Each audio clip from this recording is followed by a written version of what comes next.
Hello there, a very good evening. This is Primetime News on TV1. I'm Peruni Karunaratna. As always, let's start off with a look at tonight's top stories. Indian Prime Minister Narendra Modi to visit Sri Lanka early next month. Projects funded by the Indian government to be launched. European Union delegation to visit Sri Lanka next month for the review of GSP+. How much did Ranil pay his butler during his 2023 UK visit? Bimal reveals in Parliament. butler £2,000 for 2 days. Frontline Socialist Party demands immediate arrest of individuals linked to Batalanda crimes. කරන්න තියෙන එකයි නිශ්චිත මිනිමරුන් චෝදනාවක් එල්ල වෙලා තියෙනවා. මොකද ඉස්සෙල්ලාම කරන්නේ? චූදිතය අත්අඩංගුවට ගන්න. චූදිතය අත්අඩංගුවට අරගෙන විමර්ශන දියත් කරනවා. Information reveals Ambalangoda Podisudha murder was orchestrated from abroad. On to those stories in detail now. Leader of the House Minister Bimal Ratnayake revealed in Parliament today that Ranil Wickremesinghe hired a butler during his private trip to the United Kingdom in September 2023. Now, the butler was reportedly paid £1,000 a day for his services. On the 22nd and 23rd of September 2023, former President Ranil Wickremesinghe visited the UK on a private trip, travelling to Wolverhampton and London. He was accompanied by a delegation of 10, including his wife, Senaratne Dissanayake, Sandra Pereira, a doctor, security and an advanced security team. The funds for this trip were requested by the London High Commission, marked as most urgent and strictly confidential. London High Commission එකෙන් ඉල්ලලා වෙලා තියෙනවා මොකක්ද 2023 අගෝස්තු 17 most urgent strictly confidential ඒක තියෙනවා. It would be appreciated if urgent approval and allocation could be granted for the expenditure of 39,345 sterling pounds to the visit. In addition to the above, the mission would appreciate urgent approval and allocation from the Ministry for 1,680 sterling as reservation for accommodation for Chief of Protocol and accompanying protocol officer in London. මේ විදියට පෞද්ගලික සංචාරයක්. Although the trip initially began as a private visit, it ultimately cost around £40,000, approximately 16.2 million rupees, on the 12th of September 2023. Now, we have received a letter amended to describe it as an official program. How did a private trip turn into an official one? The expenses of this trip, including the £40,000 in cost, are highly questionable. The Ferrari has already met with an accident. We have heard that a statement regarding Batalanda will be made tomorrow. This raises serious concerns. How were these funds spent? We are calling on the officials at the Ministry of Foreign Affairs, including the Minister, to conduct a thorough investigation. The former president should be ashamed. This is the same country he drove into bankruptcy.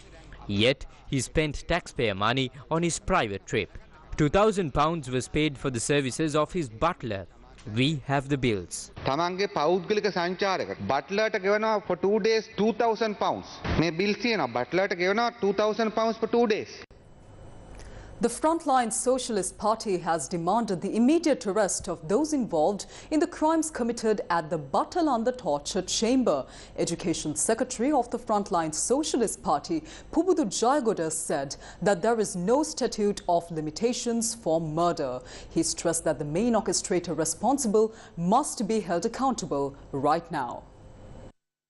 මේ සිදුවෙච්ච අපරාධ සම්බන්ධ ඇසින්දුටු සාක්ෂි තියෙනවා. තව කල් මරන්න එපා මේ මිනිස්සු වයසට ගිහිල්ලා මරණ කල්ද බලන් ඉන්න. ඇසින්දුටු සාක්ෂිකාරයෝ ටික. එතකල්ද බලන් ඉන්න. එතකල් බලන් ඉන්න එපා. We have eyewitness testimony that proves these crimes took place. There is no excuse for delaying any longer. Are we really going to wait until these people pass away of old age before we act? The government must take action now. Sri Lanka has 2 laws regarding the appointment of commissions of inquiry.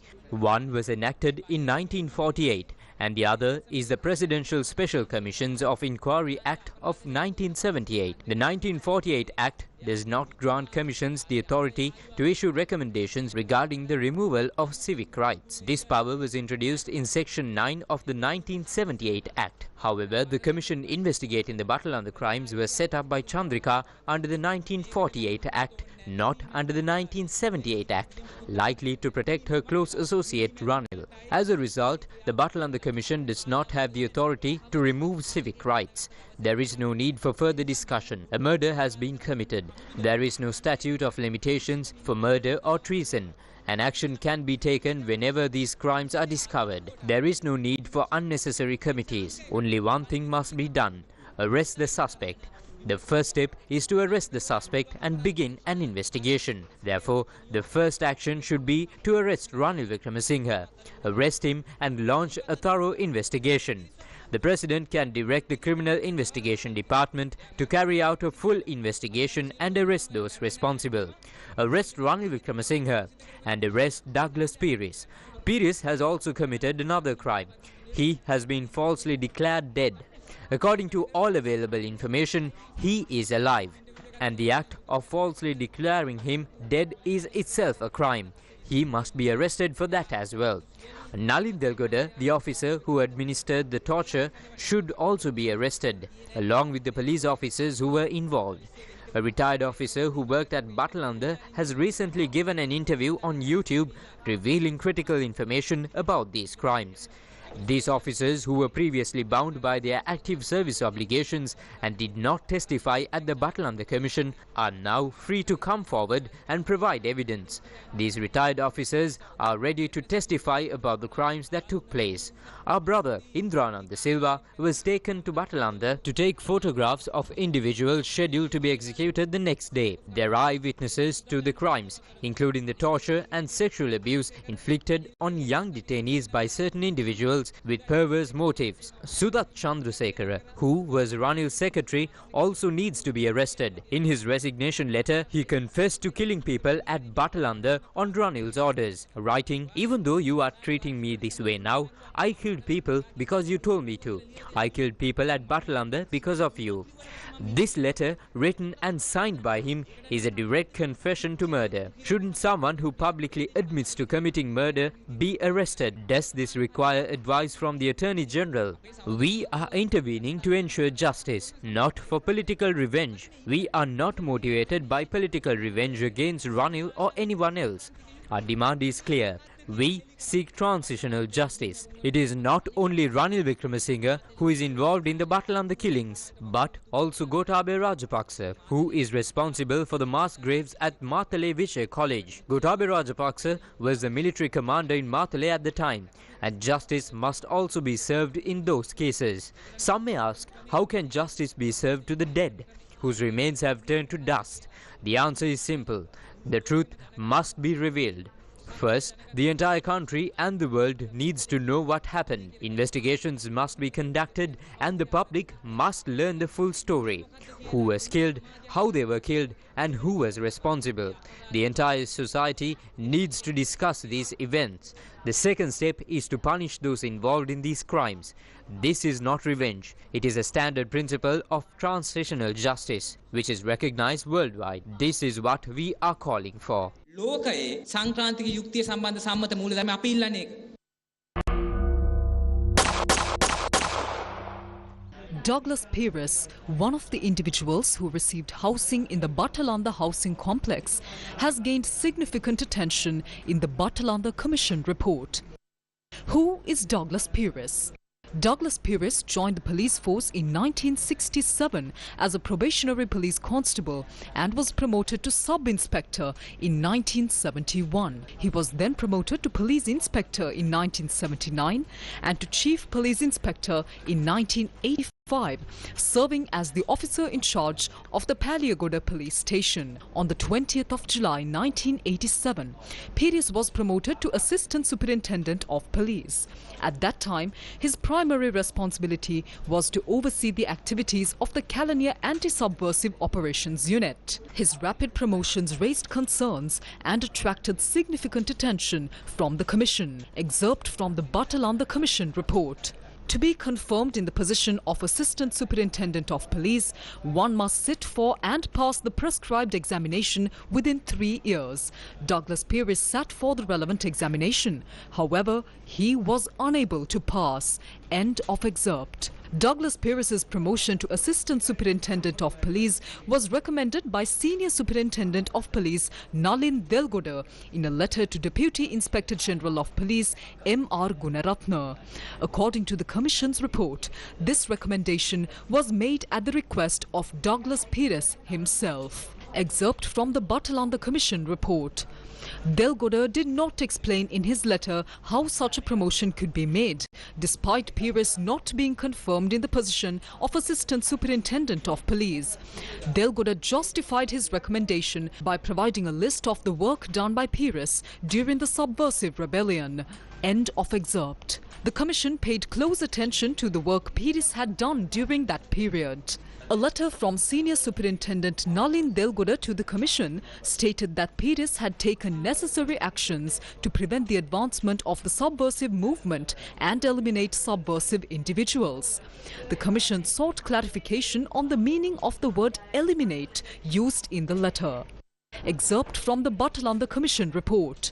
Delgoda described the word eliminate as referring to justified homicides committed by Assistant Superintendent Pierce. However, Delgoda failed to explain how committing justified homicides could qualify as a basis for promotion. End of excerpt. This raised concerns regarding Douglas Pierce's continued promotions. The Commission later revealed that eliminate referred to extrajudicial killings of subversives. The then Inspector General of Police, Ernest Edward Pereira, confirmed this during his testimony before the Commission. According to the report, the main reason for Pierce's promotion was his role in halting the subversive movement's progress through extrajudicial killings. Excerpt from the Batalanda Commission report. During the series of promotions received by Douglas Pierce, he suddenly surpassed 130 senior gazetted police officers. No other police officer in history has received such a promotion. It was the longest leap ever made in police service. End of excerpt. The report further states that Pierce's duties were suspended in 1995 following investigations into serious alleged offences committed by him. Why did Douglas Pierce suddenly disappear? What was his request to the Swiss authorities? What was in the affidavit submitted by Douglas to the Commission? All will be revealed tomorrow. The truth can never be suppressed. Former Philippine President Rodrigo Duterte made his first appearance at the International Criminal Court in The Hague by video link to face charges of crimes against humanity over his deadly war on drugs. The first Asian former head of state to face charges at the ICC, former Philippine President Rodrigo Duterte appeared briefly on a video screen during a short hearing to inform him of the crimes he is alleged to have committed and his rights as a defendant. Yes, Your Honor. I am Rodrigo Roa Duterte. That's my first middle name is Roa. The surname is Duterte. My birth month day is March 28, 1945. I was born in the province of Leyte in the Philippines. The presiding judge allowed him to follow proceedings in absentia due to his long flight to The Hague. Duterte stands accused of a crime against humanity over his years-long campaign against drug users and dealers that rights groups said killed as many as 30,000 people. Duterte was turned over by the Philippines to the court on Wednesday. Duterte's lawyer told the court that his client had been abducted from his country. 2 days ago, the whole world has witnessed the degrading fashion in which a former president of a sovereign country was bundled into a private aircraft and summarily transported to The Hague. To us lawyers, this would be called an extrajudicial rendition. To the less legally inclined, it was a pure and simple kidnapping. My client was denied all access to the legal recourse in the country of his citizenship, and this all in the nature of political scores settling. With this in mind, it is not surprising that my client was abducted from his country. ICC private jets do not drop out of the thin air. That jet which received my client was coordinated in advance. Duterte's swift arrest in Manila and turnover to the ICC came amid a spectacular meltdown in relations between his family and the Marcos family, who had joined forces in the Philippines presidential elections in 2022 and won in a landslide. News First with the people. Back to news here at home. Minister of Foreign Affairs, Foreign Employment and Tourism, Vijay Herat, said that Indian Prime Minister Narendra Modi is scheduled to undertake an official visit to Sri Lanka in April. Now, during the visit, several projects funded by the Indian government are expected to be handed over to the public. Minister Vijay Herat confirmed the Indian Prime Minister's visit during the Budget Committee stage debate on the expenditure heads of the Ministry of Foreign Affairs, Foreign Employment and Tourism. Indian Prime Minister Narendra Modi is scheduled to visit Sri Lanka in early April. We are making the necessary arrangements to sign several memoranda of understanding during this visit. We will launch the Sampur solar power project as well. The signal system of the railway line connecting Maoya and Anuradhapura will be completely handed over to us as a donation. It is not a loan. These projects will be declared open during the visit of PM Modi. Certain agreements were reached in the past with regards to religious institutions. Solar power systems will be provided to these places as well. We reach agreements to further enhance such initiatives. Steps will be taken to further increase aid provided to estate workers and their families. The minister emphasized that the government maintains a foreign policy based on fostering friendly relations with all nations.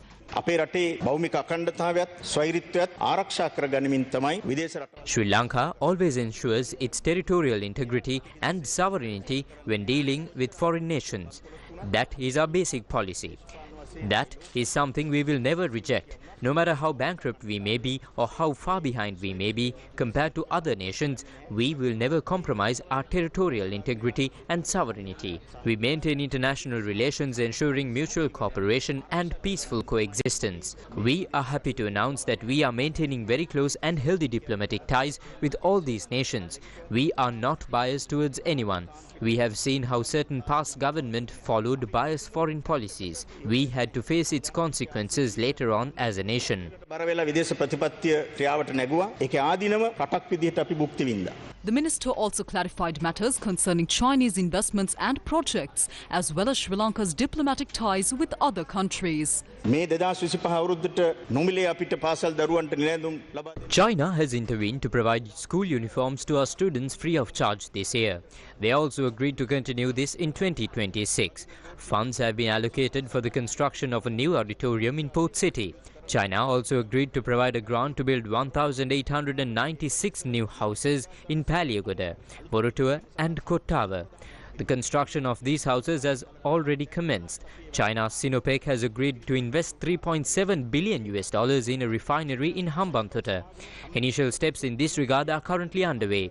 The UAE Sri Lanka Investment Promotion and Investment Strengthening Commission that could not be established for many years was finally established. We placed our signatures for this. All this time the UAE was hesitant to invest in Sri Lanka. They had no trust in us. Many Middle Eastern countries have agreed to invest in our country in the recent times. We have submitted proposals to 4 countries regarding 4 refineries, with the aim of expanding our shares in the global market. The cabinet has granted approval for the construction of another refinery in Sabugaskanda. We have submitted a proposal for a similar project in Trincomalee. We are working on maintaining strong diplomatic relations for this purpose. Japan had halted the construction of a section of the Bandaranaike International Airport, and this gave rise to much controversy. They have now agreed to resume that the basic foundation has been laid as well. Therefore, that too will be successfully completed. Speaking in Parliament today, Minister of Foreign Affairs, Foreign Employment and Tourism, Vijay Herat, also said that a delegation from the European Union will visit Sri Lanka next month to assess the GSP concession, with discussions progressing successfully. He explained the government's approach to addressing the resolution passed by the United Nations Human Rights Commission regarding Sri Lanka. Let's move on to more local news now. The annual feast of St. Anthony's Shrine in Katchathibu was held today. Devotees from both Sri Lanka and India attended this feast.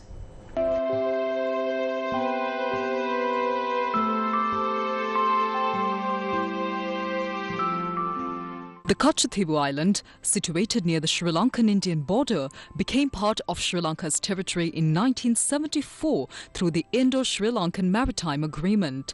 The island falls under the purview of the Delft Divisional Secretariat in the Jaffna district. The festival began on Thursday with the hoisting of the flag and continued through today. The feast was attended by the Diocese of Sivagange, India Bishop Lurdu Anandam and Vicar General of the RC Diocese of Jaffna, Reverend Father P.J. Jebaratnam. The Sri Lankan Navy assisted in providing necessary facilities for both Sri Lankan and Indian attendees. The Consul General of the Consulate General of India in Jaffna, Sri Sai Murali, Navy Commander Vice Admiral Kanchana Banaguda and Minister of Fisheries, Aquatic and Ocean Resources Ramalingam Chandrasekhar were also in attendance.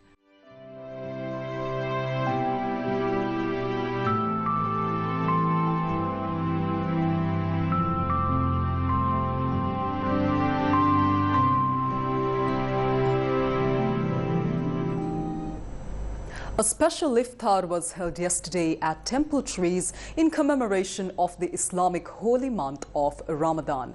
The event was held under the auspices of President Anura Kumara Dissanayake. The iftar was attended by a significant number of Islamic religious leaders and devotees, and it was held with a strong emphasis on Islamic religious traditions. Deputy Speaker Rizvi Saleh and Deputy Minister of National Integration Munir Mulafar were also in attendance. After the fast was broken, a special banquet was held. President Anura Kumara Dissanayake also engaged in a friendly conversation with the attendees of the iftar.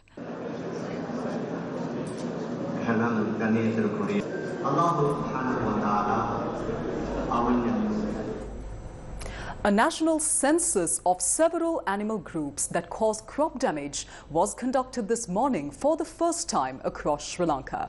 This census focused on animal groups that cause damage to crops and property, including monkeys, macaques, squirrels and peacocks. The census was conducted in domestic areas, cultivated lands, places of worship, schools and both government and non-governmental institutions, excluding forests. The Ministry of Agriculture had asked the public to record the number of animals that damage agricultural crops on a designated census form.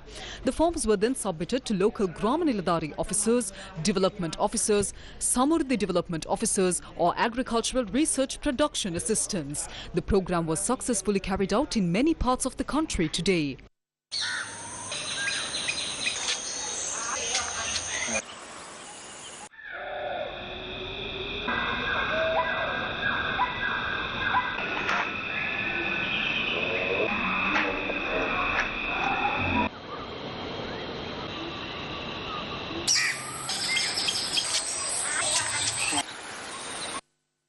අපිට ඕන වුණා රට පුරා ඉන්න මේ භවභෝගවලට නිවෙස්වලට දේපලවලට විවිධ මට්ටමේ හානි.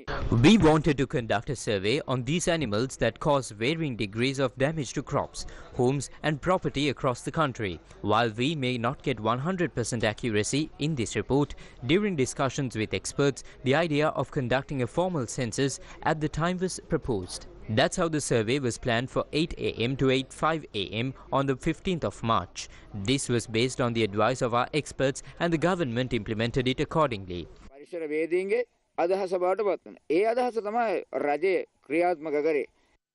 Deputy Minister of Agriculture and Livestock Namal Karunaratne also participated in the census in Thalbehera, Pulpitigama today. The census was also conducted at the ancient Beheragala Rajamaha Vihara. විශේෂයෙන්ම මේක හාස්‍යයට ලක් කරමින් උපහාසයට ලක් කරමින් I want to acknowledge those who ridiculed and mocked this effort, as their actions brought significant social attention to the issue. This led to a response from the country's scholars and intellectuals. Professors and environmentalists started coming forward to support the cause. With this, we believe we can gather valuable data on monkeys, macaws, squirrels and peacocks. Based on that data, we can discuss the next steps and find a way to proceed. ලබා ගන්න පුළුවන් ඒ දත්ත පදනම් කරගෙන අපිට අනිවාර්යයෙන්ම ඊළඟ පියවර මොකක්ද කියන කාරණේට අදාළව සාකච්ඡා කරලා අපිට එතෙන්ද ප්‍රවේශයක්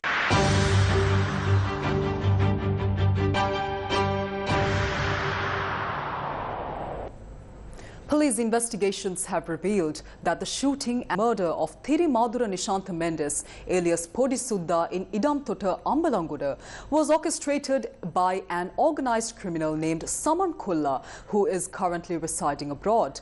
Police said that 5 teams have launched investigations into this murder. The shooting occurred yesterday around 6:30 p.m. in Idamtota, Ambalanguda. Police said that he was shot while standing near the Idamtota road. The victim, a 45-year-old father of 4, was a resident of Idamtota. Police said that he was a labourer and had no criminal record. The deceased was known to provide information to the police regarding illegal activities in the area, and authorities suspect that this may have been the motive for his murder. Police added that the house of Angampudi Sajit Saman Priyantha, alias Saman Kolla, located on Punaduwa Road in Idamtota, Ambalanguda, was also targeted in a shooting incident on the 14th of March 2024. Newsfirst, main sponsor. Tihilunime, Tokyo Super, ඕන වැඩකට Super.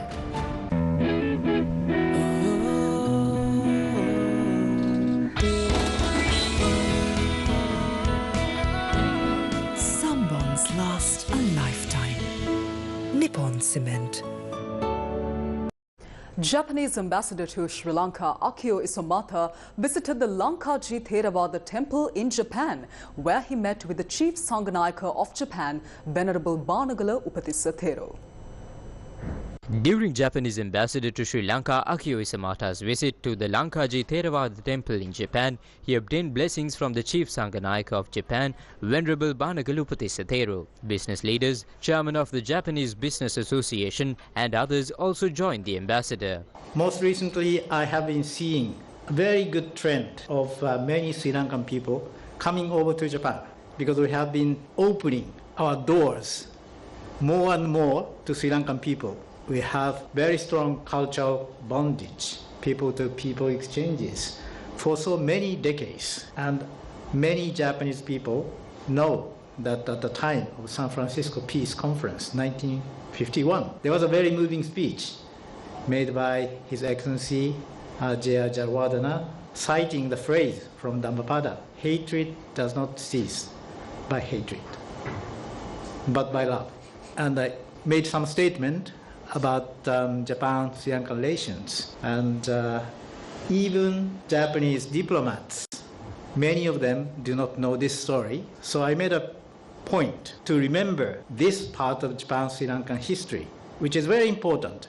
And this year, we are commemorating the 80th anniversary of the end of World War II. Of course, San Francisco Peace Conference was 1951, not 1945. But I said we should remember and we should promote this good story that has happened earlier between our two countries. That shows the feelings of Sri Lankan people toward Japan, supporting Japan's independence. And we should never forget this as Japanese. Those days when I am here, I never found Sri Lankan people like this. I met only very few Sri Lankans living in Japan. And after that, since we have established this temple, then only Sri Lankan people came to know there is a country called Japan. So this is how I have introduced the Japanese education system to Sri Lanka. The series of lectures on knowledge and wisdom, the 7th chapter of the Bhagavad Gita, is being held in Colombo. Sunanda Ji of the Vedanta Institute, Colombo, delivered the series of lectures on knowledge and wisdom, the 7th chapter of the Bhagavad Gita. The lecture is organized annually by the Vedanta Institute, Colombo, with the support of the Kanapati Chetty Selvanathan Trust. The lecture will be delivered from 6:30 p.m. to 7:45 p.m. at the Buddhist Cultural Center in Colombo 5 from today until the 18th of March.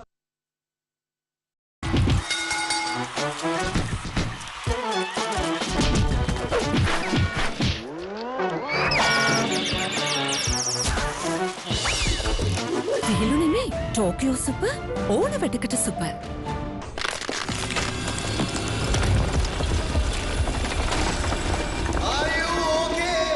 Whose fault is this?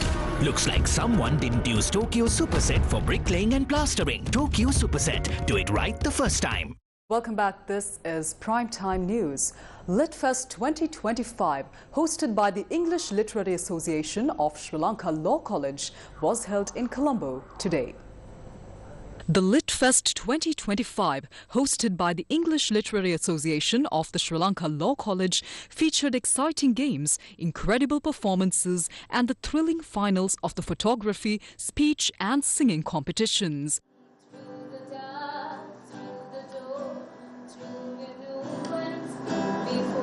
Litfest 2025 celebrated the best in young artistic expression and vibrant stalls set up for vendors, offering a range of products and treats for attendees to enjoy.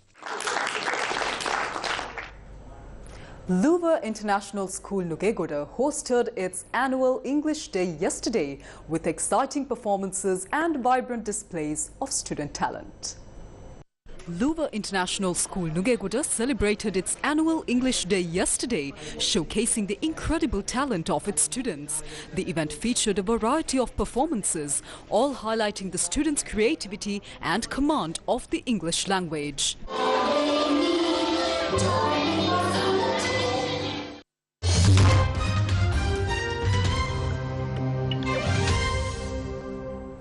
Mark Carney has been sworn in as the new Prime Minister of Canada, ending Justin Trudeau's nearly 10-year tenure in the role. Carney replaces outgoing Prime Minister Justin Trudeau, who was in office for 9 years after a landslide victory in last week's Liberal leadership race. Mark Carney took the oath of office on Friday, naming a streamlined cabinet and pledging to uphold Canada's interests in the face of tariff threats from United States President Donald Trump. Governor-General Mary Simon, the personal representative of King Charles, who is Canada's head of state, presided over the ceremony at the Rideau Hall in the capital, Ottawa. I, Mark Carney, do swear that I will be faithful and bear true allegiance to His Majesty, King Charles III, King of Canada, his heirs and successors. Mark Carney was sworn in alongside members of the 30th Canadian Ministry. While Trudeau's cabinet comprised more than 30 members, Carney cut the number of seats to 24, with jobs like Deputy Prime Minister going by the wayside. The incoming cabinet, which was sworn in on Friday as well, included some Trudeau holdovers as well as some newcomers. But some returning cabinet members found themselves reshuffled into new roles. Among the new cabinet members, Sri Lankan-born Gary Anandasangari was sworn in as the Minister of Justice and Attorney General of Canada, as well as the Minister of Crown, Indigenous Relations and Northern Affairs.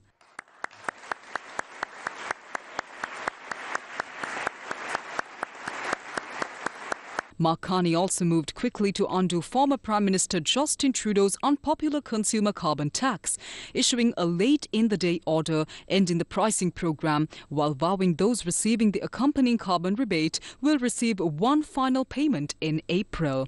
The move came after convening his new ministers for their first-ever cabinet meeting under his leadership and is being done immediately through an order in council, bringing the price to $0, while legislation related to the fuel charge remains on the books.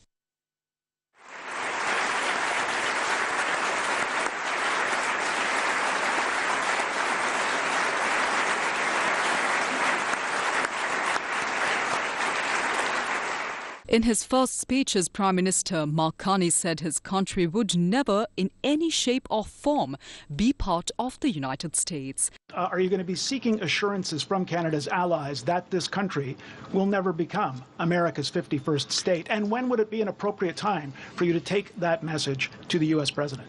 Well, I've been clear, personally I've been clear, the ministers behind me, I think to an individual, when asked, have been clear that we will never, ever, in any way, shape or form, be part of the United States.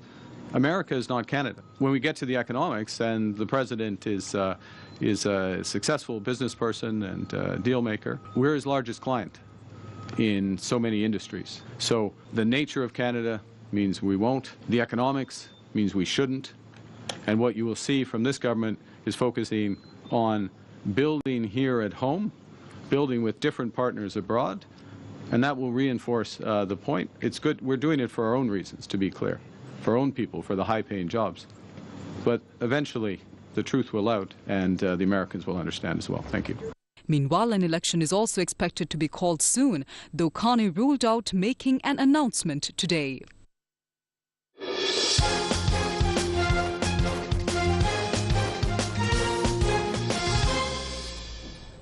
Royal College Colombo triumphed in today's annual limited overs cricket match against St. Thomas's College, Mount Lavinia, securing a 4-wicket victory.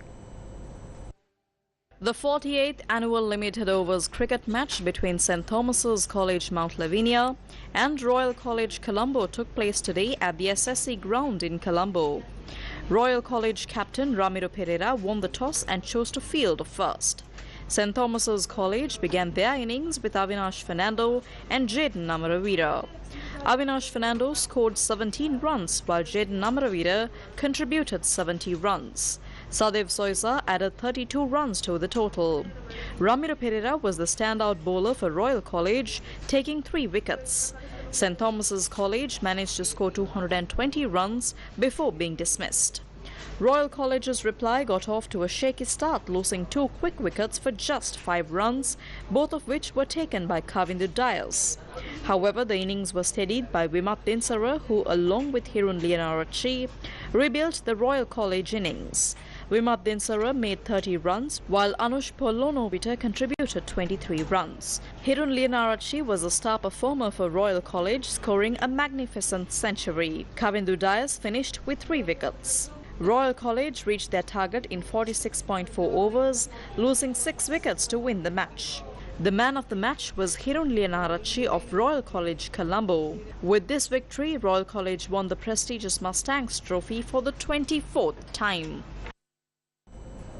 Sri Lanka's Pico Trail has made it to the top of the world's greatest places of 2025, ranked by the prestigious Time magazine. Miguel Cunat, trail designer and advisor of the Pico Trail, spoke exclusively to Newsfirst today about the uniqueness of this 22-stage long-distance hiking trail and its mapping process. This is tonight's Happy Headline. Good night.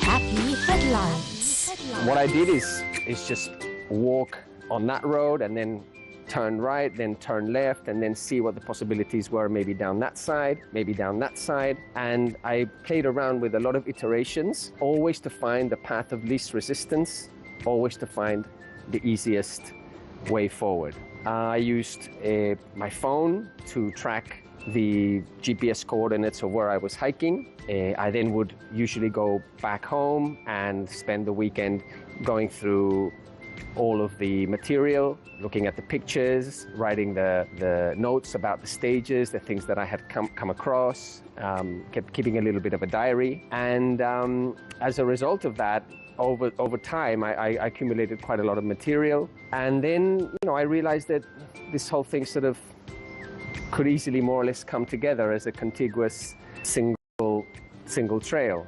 One of the things that also was important in the design was that it was as inclusive as possible, in the sense that it covered the whole of the tea country, so that it would potentially benefit as many people as possible.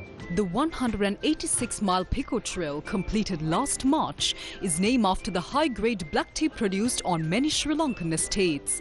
This trail, the country's first long-distance walking path, connects thousands of colonial-era dirt roads and railway tracks constructed by the British. The initiative was led by Sri Lanka-based sustainability consultant Miguel Cunat and funded by the European Union and the US Agency for International Development.